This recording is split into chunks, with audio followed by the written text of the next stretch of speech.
ভারত পাকিস্তান উত্তেজনা শেষ পর্যন্ত রক্তক্ষয়ী সংঘাতে রূপ নিয়েছে। কাশ্মীর সীমান্তের ওপারে এপারে এখন শুধুই ধোঁয়া, গোলা আর ধ্বংস।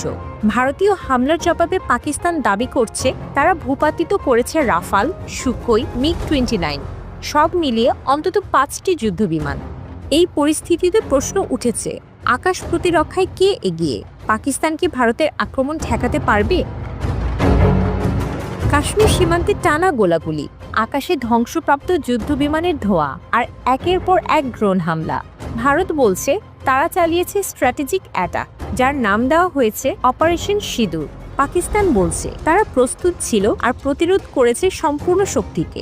যুদ্ধবিমান, ক্ষেপণাস্ত্র, রাডার সব মিলিয়ে চলছে আকাশ দখলের লড়াই। প্রযুক্তি